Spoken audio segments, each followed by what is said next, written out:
मेरे प्यारे भारतवासियों, जय हिंद, जय भारत। मेरे दोस्तों, मेरे मित्रों, बच्चों, बुजुर्गों, भाई तथा बहनों, खुश रहो, मस्त रहो, स्वस्थ रहो। एक नई कहानी के साथ आप जी के समक्ष कहते हैं कि एक बार दो सन्यासी जंगल से गुजर रहे थे और रास्ते में एक नदी आई और उस नदी में बहुत सा पानी था।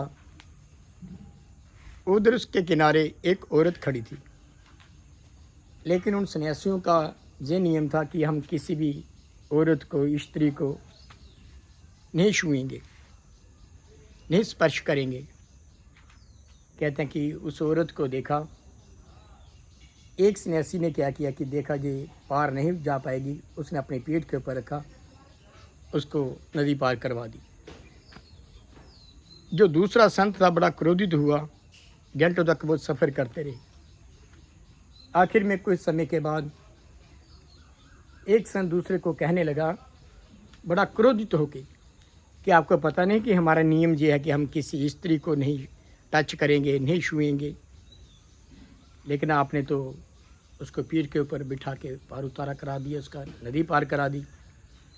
आगे उस संत ने, उस महात्मा ने बड़ा सुंदर सा उत्तर दिया कि मैंने उसको नदी पार कराई, मैं तो वहाँ पे ही छोड़ के आया हूँ, लेकिन आपने अभी तक अपने दिमाग में उसको बिठा के रखा है, अपने दिमाग में उसको बिठा के रखा है, क्योंकि मैं भलाई का काम किया था।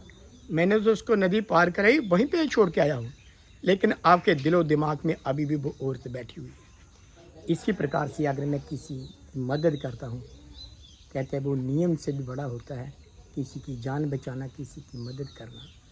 हम प्रयास करें, अगर किसी की भलाई के लिए कोई नियम भी टूटता है, किसी की जान बच जाती है, वो भी एक अनुशासन होता है, वो भी एक मर्यादा होती है, क्योंकि किसी की जान बचाना ये परमात्मा, ये ईश्वर देख रहा होता है।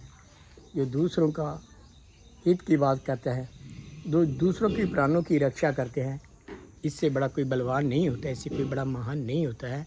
अर्थात जिसको हम कहते हैं कि सत्कार रब का अगर करना है, ईश्वर का करना है, तो हम खुदा के बनाए हुए बंदों से भी मोहब्बत करें, प्यार करें और उनकी हर समय हम मदद करने का प्रयास करें। इन्हीं शब्दों के साथ मेरे प्यारे भारतवासियों, जय हिंद, जय भारत।